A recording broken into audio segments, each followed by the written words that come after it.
안녕하세요. 안녕하세요. 네, 건물주택 대표 김용남 회사입니다. 네, 정한겸 세무사라고 합니다. 네, 저희가 건물 관련해서 양도세에 대해서 같이 좀 살펴보겠습니다. 모든 건물주분들이 이제 양도세가 어떻게 되는지 굉장히 궁금할 거고, 보유하는 기간 동안에도 양도세 관련된 플랜을 잘 짜셔야 되는데, 우선 양도세의 전반적인 부분에 대해서 같이 좀 얘기를 해보고, 또 자세하게 양도세를 줄이기 위한 방법들은 그 뒤에 얘기를 좀 해보도록 하죠. 먼저 네. 양도세의 기본적인 거 한번 우리 정한겸 세무사께서 좀 얘기를 좀 해주시죠. 진행해 보도록 하겠습니다. 일단 양도세 기본 개요부터니까요. 좀 쉽게 설명해서 그래죠. 설명하는 양도세가 거. 너무 어렵기 때문에 그렇죠. 좀 쉽게 우선 컨셉을 잡고 네. 그다음에 거기서 세금을 줄일 수 있는 포인트가 뭔지 이런 거 체킹해 가는 게 맞겠죠. 네, 한번 시작해 보도록 하겠습니다. 네, 일단 양도소득세 기본 계산 구조에 대해서 조금 설명을 드릴게요. 양도소득세 기본 계산구는 이제 여기 보시다시피 양도가액 뭐 기본적인 것들죠. 취득가액 빼고 또 장기보유 특별공제, 기본공제 이렇게 하고 이제 세율 곱하면 이제 자진납부세액이 이렇게 나오게 됩니다. 그래서 이제 이게 이제 기본적인 계산 구조고, 여기서부터 이제 양도가액이 무엇인지 좀 잠깐 이렇게 짧게 설명을 해보도록 할게요. 그 양도가액이라는 것은 이제 실질 거래가액을 의미합니다. 원칙적으로. 그래서 실제로 주고받은 거죠? 그렇죠. 네. 이제 보통 양도가액인 거의 대부분 실질 거래가액이 네. 우선인 게 대부분입니다. 그렇죠. 그래서 옛날에는 보통 뭐 다운계약서 이런 것도 그렇죠, 썼지만 그렇죠. 이제 그거는 요즘은 좀 쉽지 않으니까 우리는 네. 이제 실제로 거래된 거를 기준으로 얘기를 하는 맞습니다. 거고요. 그래서 이제 보통 계약서상에 이제 계약금, 중도금, 잔금 요렇게 이제 실질 거래가액으로 보시면 되겠고요. 그 다음에 이제 만약에 실질 거래가액이 미확인 이제 알 수 없는 경우가 있어요. 그럴 경우에는 이제 세법적으로는 이럴 확률은 거의 없지만 매매사례가액, 감정가액 요렇게 진행이 되니까요. 뭐 이제 저런 걸로는 이제 뭐 저기가 있겠죠. 그 수용이 된다거나 그렇죠, 그렇죠. 집이 수용된다거나 이래서 거래가 일반적인 거래가 아닐 때 그럴 맞습니다. 때 나타나겠죠. 맞습니다. 그래서 보통 저희 건물주분들께서는 이제 보통 이제 실질 거래가액을 하는 게 그렇겠죠. 대부분이니까요. 근데 이제 여기서 이제 세금 양도세를 조금 절세하려고 양도가액을 조금 낮추려는 조금 그렇게 시도를 하시는 많이 분들이 있죠. 꽤 많아요. 네. 그래서 세금 낮추려면 그럼 양도가액 줄이면 되는 거 아니야? 이렇게 생각하실 수 있는데 다운계약서죠. 그렇죠. 그렇게 근데 이제 여기서 문제가 이제 세법적으로 고가 양수 그리고 저가 양도할 때 이제 과세되는 문제가 또 있습니다. 보시면은 특수관계인에게 자, 보통 이제 직계 좋은 비서관이 이 배우자가 이제 특수관계인이 될 수 있겠죠.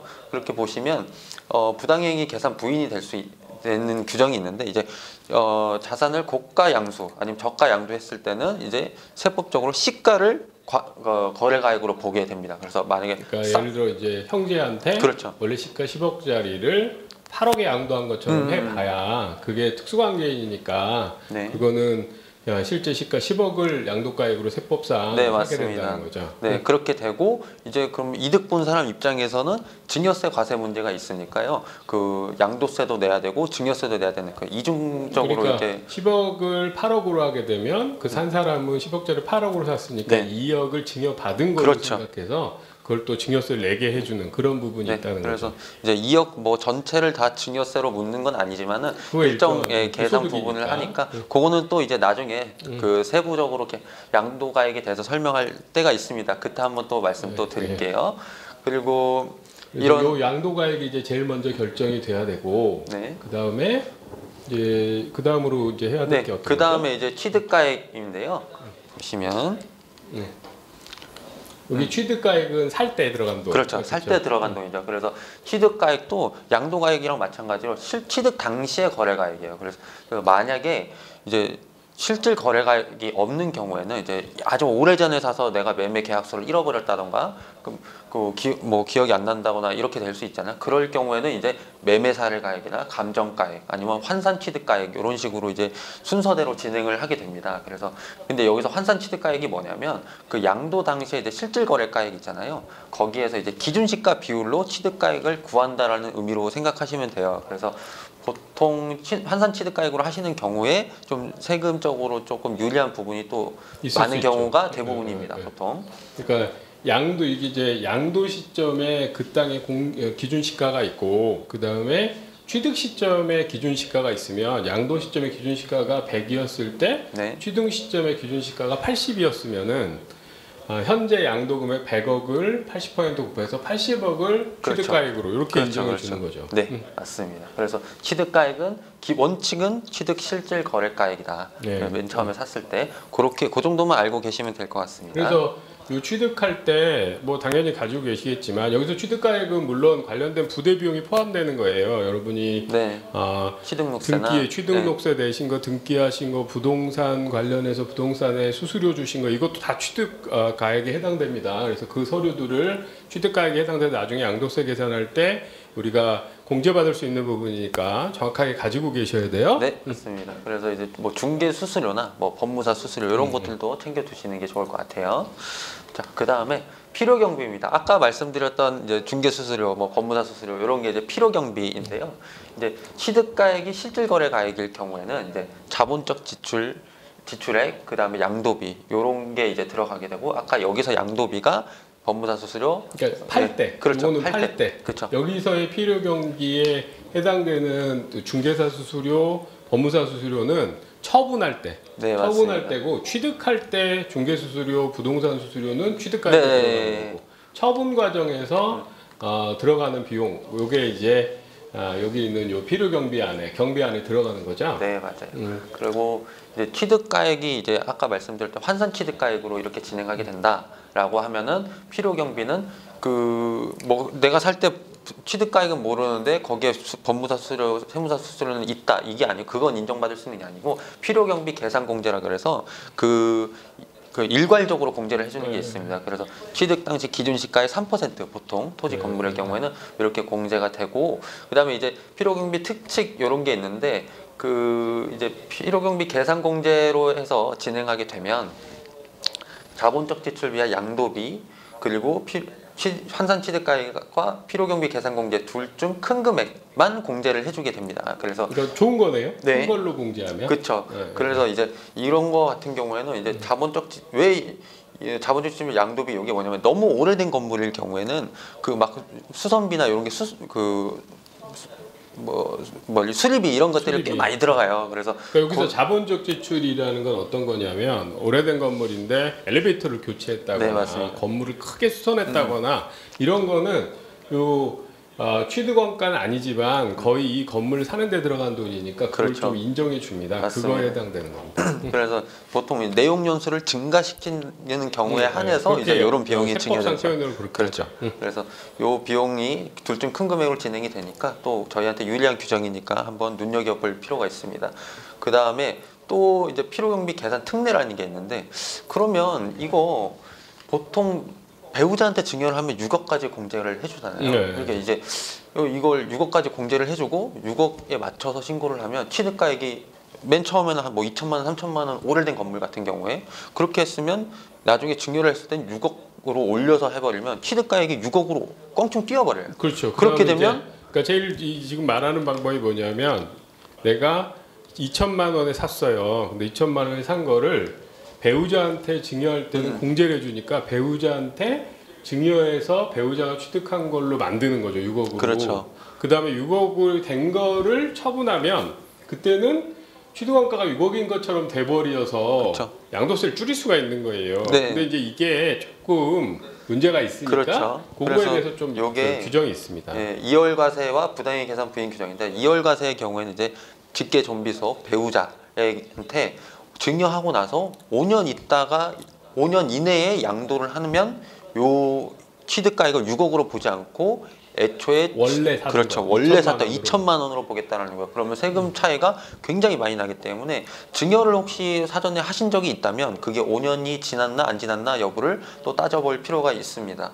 그리고 부당이익 계산 부인도 이제 배우자 직계존비속이 2월 과세가 안 될 경우에는 부당이익 계산 부인으로 되니까 뭐 내가 그럼 내 친구한테 증여하고 양도해도 되는 거 아니야? 이렇게 생각하실 수 있는데 그것도 이 부당이익 계산 부인 규정이 적용되기 때문에 5년 이후에 증여받고 팔아야 된다는 그리고 거죠. 이제 여기서 이제 하나 또 증여를 해주면 증여세를 내야 돼요. 맞아요. 그냥 주는 게 아니라 내가 지금 친구한테 예를 들어 6억에 이 건물을 증여해줬다. 내가 2천만 원에 산 건데 6억에 증여한 걸로 계약서를 써버리고 친구가 그 취득원가를 6억으로 두면 내가 이 차익만큼 돈을 준 거니까 그쵸. 이거에 대한 증여세를 내요. 그래서 맞아요. 아 이게 되게 좋은 절세 방법이구나 이렇게 생각하시는 거는 증여세 생각하면 조금 더 고민할 거리가 있어요. 근데 이제 배우자는 이것까지 증여세를 네네. 안 내니까 배우자는 이제 그런 고민이 있어서 배우자한테 증여한 뒤에 5년 지나고 나서 처분하면 그렇죠. 거꾸로 또 공제를 받을 네. 수 있는 부분이 있는 거죠. 증여세 안 내고 맞아요. 추정원가만큼이 더 높아지게 되니까. 그래서 증여받고 5년 이후에 파시는 게 보통 순서라고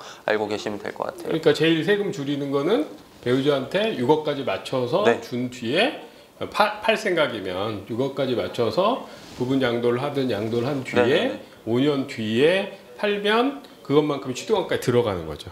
맞습니다. 그러면 이제 필요경비 됐고, 자 그럼 필요경비에서 좀 구체적으로 좀 기본 베이직만 조금 설명드리면, 아까 취등록세, 법무사, 공인중개사 수수료 비용 이런 것들 필요경비로 인정이 되시니까 꼭 적격증빙을 가지고 계셔야 돼요. 이건 꼭 증비 있어야 됩니다. 네, 맞습니다. 증비 꼭 가지고 여기, 계셔야지 인정이 돼요. 나 얼마 나갔다. 여기 필요경비를 인정받기 위해서는 적격증빙이 꼭. 적격증비는 뭐냐면 세금 계산서라든가 아니면 신용카드 매출전표, 현금 영수증 이런 게 있어야죠. 네. 그리고 이제 필요경비를 인정되지 않는 경우가, 내가 건물 사놓고 재산세나 종부세 요새 말 많잖아요. 그것도 내가 비용 처리 받을 수 있는 거 아니냐 이렇게 물어볼 수 있는데, 그런 것들은 이제 비용 처리로 필요경비로 인정을 받을 수는 그러니까 없어요. 이건 양도세 계산할 때. 양도세에서는 인정 안 받고요. 대신 어디서 받냐면은 매년도 임대소득 우리가 계산할 때 그때는 비용으로 인정이 맞아요. 돼요. 해당 건물을. 그래서 요거는 양도세 계산 대상이 되는 경비는 아니다. 이렇게 생각하시면 되죠. 그리고 여기 뭐 도배공사, 보일러 수리 비용 이런 것들이 있는데요. 이런 것도 아까 회계사님이 말씀하신 것처럼 그 이제 소득세 계산할 때는 비용으로 빠지지만 양도세 계산할 때는 내용 연수가 증가된 것으로 보지 않기 때문에 필요경비를 인정받을 수 없어요. 그러니까 요게 요런 항목들은 우리가 매년 연도별로 임대소득 우리가 소득해서 세금 낼 때 소득세 낼 때 그때 비용으로 우리가 공제 받아 먹은 거예요. 이건 공제 받아 먹은 거고, 그게 아니라 이제 좀 더 그거 아닌 거 공제 받아 먹지 못한 것들이 양도세상의 필요경비가 되는 거죠. 네, 맞아요. 둘 다 해주면 좋은데 그 두 번 해주진 않아요. 세금이 하나만 해주니까. 네. 응? 그래서 요게 보통 대표적인 거니까 한번 알아두시면 좋을 것 같아요. 그래서 양도하실 때 챙겨야 될 거, 이 취득세, 등록세, 공인중개사, 법무사, 수수료 이런 거랑 그다음에 이런 거 세시공사, 발코니 확장 뭐 이런 항목에 해당되는 자본적 지출이라고 하는데, 이렇게 좀 여러 해에 걸쳐 쓰는 거 공사하신 거는 별도로 요 증빙을 가지고 계셔야 되는 거예요. 맞습니다. 근데 물론 이것들도 실제로 여러분이 기장 사무실에서 해놓은 거 보면 이것 중에 일부도 감가상각비라는 항목으로 임대소득 할 때 비용으로 뺐을 수가 있어요. 맞아요. 그러면 그거는 이때 비용으로도 빼고 여기서도 빼준다 그건 아니고, 여기서 비용으로 뺀 거 낸 나머지만 양도 그렇죠. 소득세 계산할 때 필요경비로 네, 넣어주는 맞습니다. 거죠. 그래서 만약 건물을 파신다 그러면 그 세무사 기장 하시는 분한테 이제 그 감가상각비 명세의 내용서를 좀 보여달라고 하세요. 그렇죠, 그렇게 그렇죠. 해서 이제 감가상각된 부분이 있으면 그 부분은 필요경비로 반영되지 않고. 이 금액 중에서 이쪽에 해당되는 거로 들어가는 거는 임대 사업소득 계산할 때 비용으로 인정받은 부분 뺀 나머지만 네. 양도세 계산할 때 필요경비로 인정된다. 이렇게 생각하셔야죠. 네, 맞습니다. 자, 그리고 또 제일 중요한 게 이제 건물의 부가가치세 부분이에요. 그래서 저희가 이제 건물을 사면 부가가치세를 환급받잖아요. 네, 그렇죠. 그럼 환급받으면은 이제 환급을 받는 부분에 대해서는 취득가액에 포함되지 않는 게 원칙인데, 나중에 이제 부가세를 그 환급 받지 않고 이제 재계산해 갖고 납부하게 됐을 때, 뭐 면세 사업을 경유한다든가 이렇게 됐을 때 이제 납부한 부분을 돌려받는 그런 게 있다면 그런 것들은 다시 취득가액에 포함될 수 있고, 기본적으로는 부가세 공제받은 부분은 또 포함되지 않는다는 거. 그러니까 부가세 부분은 어쨌든 우리가 냈다가 세무서에서 환급 받았으면 그건 인정 안 해주고, 그렇죠. 냈는데 환급 못 받았으면 걔는 이 양도소득세 계산할 때 필요경비에 넣어준다는 거예요. 대표적으로 이제 면세라는 건 뭐냐면, 부가세를 우리가 이제 납분했는데, 우리가 예를 들어 대표적으로 이제 학원 같은 사업자들은 이제 건물을 학원용으로 쓰고 있었다. 그러면 이 학원은 부가세법상에 부가세를 징수하는 그런 업종이 아니라서 그 업종들은 자기가 사온 것들도 부가세를 환급 못 받거든요. 부가세를 징수하지 않은 대신 그런 데들은 이 필요용부에 넣어준다는 거예요. 맞습니다. 네, 필요용부에 넣어준다는 뜻이니까. 네. 그 다음에 이제 다음 게 이제 그래서 여기 한번 네. 정리하면 양도 가액이 우리가 처음에 지금 판 그렇죠. 거죠. 네. 그래서 판 거와 관련되는 돈으로 일반적인 거래가가 제일 네. 일반적이고 취득가액은 우리가 처음에 산 거. 네. 근데 샀을 때 금액이 우리가 명확치 않을 때는 여러 가지 다른 방법들이 있었고, 네. 그다음 이제 필요 경비로 사고 나서 들어간 여러 가지 자본적 지출하고 이거를 매각하면서 들어간 비용들 네. 이게 또 들어가고, 그걸 빼고 나면 이걸 우리가 뭐라고 그러냐면 이제 양도에서 남은 거, 양도 차익이라 그래요. 맞습니다. 그리고 이 양도 차익을 근데 모두 세금 내는 건 아니죠. 그렇죠, 그렇죠. 이제 양도 차익에서 또 빼주는 게 있잖아요. 양도 차익에서 퍼센트 일정 비율만큼 공제를 해주는 게 이제 바로 장기 보유 특별 공제예요. 장기 보유 뭐 이름상 뭔가 오래 가지면 네네네 까는 게 있는 맞아요. 건가요? 그래서 이제 토지 건물 같은 경우에는 3년 이상 기본적으로 보유하면 3년. 장기 이제 보유 특별 공제를 받으려면 3년이 넘어야 된다. 그렇죠. 양도차에서 일정 비율을 공제를 네, 해주는 네, 제도입니다. 그래서 이제 장기보유 특별 공제 표를 한번 보실 텐데요. 기본적으로 이제 세법이 개정되면서 주택이랑 주택 이외의 경우가 나눠지는데, 일단 저희 주택 같은 경우는 보통 이제 대상이 별로 없으시고 보유기간, 거주기간 나눠서 최대 80%까지 공제가 된다는 거였고, 이제 건물, 제일 중요한 건물 같은 경우에는 6에서 30%까지, 그래서 최대 15년 이상 보유를 하면 최대 30%까지 공제를 받으실 수 있어요. 그러니까 오래 보유하시면 아까 있던 양도소득에서 30%는 그렇죠. 빼준다는 거죠. 그렇죠. 이거 오래 갖고 있었으니까 빼줄게. 사실 30%보다 더 빼줘야 돼요. 이게 맞아요. 왜냐하면 인플레이션이 존재하기 때문에 원래 취득원가는 되게 낮은데 인플레이션이 그렇죠. 있으니까 실질 가치로 보면 저 부분은 빼주는 게 더 타당하죠. 그래서 원래 취지가 장기보유 특별공제가 말씀하신 것처럼 인플레이션을 반영을 해서 이제 공제를 해주겠다는 뜻인데, 최대 30%까지니까 생각하셨을 때 내가 팔고 남은 양도 차익이 한 70%까지는 과세가 되겠구나, 이런 생각을 하시면 돼요. 그렇죠. 그래서 뭐 미등기 양도 자산이나 뭐 이럴 경우는 없지만 요건 경우에는 이제 장기보유 특별공제에서 빠지니까. 그러니까 장기보유 특별공제 기간은 등기상에 그 해당 취득이 기록된 시점, 그 네네. 시점 기준으로 계산하는 그렇죠. 거죠. 등기 접수일 기준으로 이제 보게 됩니다. 그래서 장기보유 특별공제는 이제 30%까지 가능하다라고 알아두시면 될 것 같고. 그리고 그 네. 앞에 여기 이 주택 관련되는 거는 이게 해마다 계속 세법이 바뀌어요. 그래서 이 부분은 주택을 예를 들어 다가구 주택 가지고 계신다거나 하면은 파시는 타임에 해마다 바뀌는 정도가 아니라 요즘 같으면 막 6개월에 한 번, 맞습니다. 3개월에 한 번씩 막 바뀌기 때문에 요거는 그때 가서 딱 정확하게 그 타임에 세무사 네, 맞아요. 이렇게 딱 여쭤보면 정확한 값을 알려주실 거예요. 팔기, 이런 식의 예. 이제 비율로 오래 가질수록 공제를 많이 받는다 정도 생각하시고, 실제 매각하실 땐 딱 이 비율이 아닐 수 있다. 근데 건물은 크게 바뀌지 않는다. 맞습니다. 이렇게 생각하시면 돼요. 자, 그 다음에 세율입니다. 세율. 그러면 이제 여기서 아까 양도 차익에서 지금 오래 보유했을 때마다 아까 건물 같으면 30%까지 한도로 공제를 더 해주면 양도 차익에 만약에 15년 이상 가지고 있었으면 70%가 양도 소득이 되는 거고. 그렇죠. 그죠? 이제 이 양도 소득 가지고 세금을 내는데 또 이게 다 내는 게 아니에요. 나름 세금에서 빼주는 것들이 꽤 네, 있어요. 아주 조금이지만 조금 네, 빼줍니다. 조금, 근데 이거 작아. 네. 이거 얼마 안 돼. 막 1년에 항목만 조금 있고. 250만 원밖에 공제를 그러니까 안 별로 해줍니다. 그냥 좀 뭐 크게 의미는 항목은 있는데 그래도 어쨌든 큰 의미는 없지만 그래서 250만 원 빼준다는 거. 세금을 250만 원 빼준다는 게 아니에요. 소득에서 소득에서. 이것도 1년에 250만 원이라 여러 개 양도하면 그렇죠. 여러 개 양도하면 안 해줍니다. 또. 하나 한 번만 한 번만 해줘요. 해줘요. 1년에 한 번. 자, 그리고 이제 양도소 거의 양도소득이 과세표준이라고 생각이 되죠. 그렇죠. 그래서 세율 차이가 별로 안 납니다. 이걸 하든 안 하든. 그래서 과세 표준이 나오고 여기서 이제 세율을 곱하게 되는데, 이제 세율이 기본적으로 종합소득세 기본 세율을 따라요. 양도소득세는. 근데 이제 단기 보유 시 이제 단일 세율을 적용하고 있는데, 단기 보유 시 1년 미만 보유했다. 건물을 1년 미만 보유했는데 팔았다. 그럼 70%의 세율, 굉장히 높죠. 그리고 1에서 2년 미만 보유했다. 60% 세율, 이렇게 진행이 되니까요. 이것도 알고 계셔야겠습니다. 1년 미만이나 2년 미만, 그러니까 2년 이내에 팔면 그렇죠. 양도 차익이 뭐 1,000만 원이든 2,000만 원이든 1억이든 얼마든 60% 70% 세금을 그렇죠. 낸다. 1억이 양도 차익이면 7천만 원 세금 내고 결국 내 손에 3천만 원 떨어진다 이렇게 생각하시면 맞아요. 돼요. 그리고 장기보유 특별공제도 못 받고 되니까 장기보유 특별공제도 못 받고 하니까 기본적으로 2년 이상은 보유하는 특수한 사항이 아니면 보유를 하셔야 됩니다.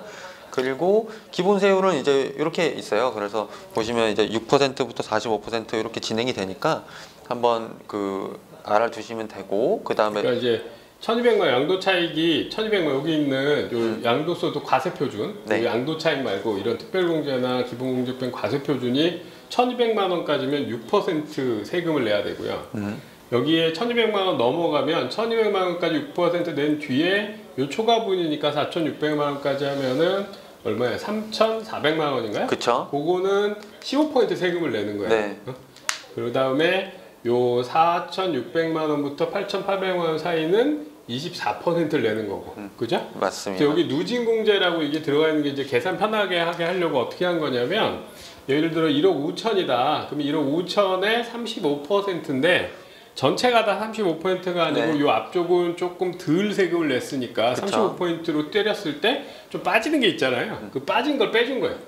그래서 요 금액에 내가 예를 들어 3억이다. 그럼 3억에다 38% 해갖고 금액 계산한 거에서 1,940만 원 빼면 내가 낼 양도소득, 그렇죠. 양도소득세가 세금이죠. 나오는 거죠. 그래서 그렇게 기본 누진공제도 이런 식으로 보시면서 실제 양도세율 적용해서 계산하는 방법이 있으니까요. 공제율이 높아도 양도세가 많은 양도세가 좀 많아도 양도소득이 높은 게 좋죠. 맞아요. 근데 좀 가능하면 세율도 낮아서 네. 그래서 이거 외에도 뭐 충분히 절세하는 방법은 또 많으니까요. 기본 구조는 뭐 이렇게 되는 기본 거고. 구조니까. 그러니까 가끔 보면 연예인들이 네. 뭐 건물 팔아가지고 100억을 차익을 맞았다 네. 해봐야 100억을 차익 맞았다 해봐야 양도세 만약에 1년 이내에 뭐 2년 이내에 팔았으면 아까 60% 그냥 세금 내는 거고 실제로 세후로 받는 돈이 그만큼이라는 뜻이 아니죠. 맞아요. 그리고 근데 꼭 보면 청액으로 막 얘기만 맞아요. 하죠. 그리고 이게 말이 45%, 70%, 60%지 지방소득세도 내잖아요. 그 여기 또 지방소득세 따로 내죠. 사실 70%가 아니고 77%, 66% 그 이렇게 되는 거예요. 지방소득세 여기 이 양도소득세 낸 이 양도소득세 과세 표준에다가 지방소득세라는 거 세금을 또 덧붙여 더 내거든요. 네. 그래서 조금 더 되죠 실제 세율은. 네. 그리고 그래도 세율 적용이 그나마 간편한 게 건물 같은 경우는 주택이 아니잖아요. 그러니까 이제 중과세 이런 문제도 딱히 없고 그다음에 감면이나 이런 것들이 별로 없으니까 이 세율 요 정도로만 좀 기억해 두고 계시면 좀 될 것 같아요. 그러니까 이제 이 부동산의 경우에 양도 차익을 목적으로 취득하는 거 건물을 이걸 들고 계속 보유하면서 집가가 올라가는 걸 내가 가지고 있으면서 제가 보기엔 저는 그렇게 하는데 일종의 연금처럼 내가 이걸 사놓고 여기서 임대소득을 받아서 따로 연금 가입하지 않고 뭐 열심히 국민연금 가입하고 이런 게 아니라 이거를 쭉 들고 있으면서 취득원가 높아지는 부분은 그러니까 실제 가치가 높아지는 부분은 그대로 재산으로 들고 있으면서 임대 수익을 얻는 방식으로 구조를 짜시는 게 안전하고 이걸 정말 단기 차익 목적으로 얘를 팔아갖고 이걸 갖고 다시 다른 건물을 산 순간 원래 건물보다 조그만 건물을 사야 돼. 맞아요. 내가 200억짜리 건물을 갖고 있었으면 이거를 지금 양도하고 나면 손에 쥐는 돈이 뭐 150억 이거밖에 안 될 수 있는 거예요. 양도세. 금년 뭐 2021년에 벌써 양도세가 11조가 거쳤대요. 맞습니다. 이 부동산 팔아서. 그러니까 사실 이제 양도세를 파실 때는 계산하는데 건물을 이제 취득하시고 가지고 계시면 기본적으로는 좀 쭉 가지고 계시는 게 좋고 근데 매각하려는 플랜을 짜실 때는 이런 양도세가 어떻게 되는지를 꼭 생각하시면서 계획을 짜셔야지 그냥 지금 가격 얼마니까 팔아야지 이렇게 생각하셨다가는 갑자기 큰 혹을 맞으실 수 있는 거예요. 그래서 이걸 잘 아셔야 돼요. 그래서 지금 우리가 전반적인 얘기를 하고 있는 거고 디테일한 항목들은 이제 좀 더 보실 거고요. 네. 그래서 오늘 여기까지 해서 세율 하면 이제 다 끝났고요. 여기 산출세액이 감면되는 게 뭐 좀 있나요? 건물 같은 경우에는 거의 없어요. 이제 주택에 이게 대해서 이제 이 양도세 계산 구조라는 게 건물에도 해당되고 주택에도 해당되고 되게 여러 가지 항목들도 다 이 구조거든요. 근데 건물은 감면세액은 따로 규정이 거의 없다. 맞습니다. 이렇게 생각하시면 되고요. 네.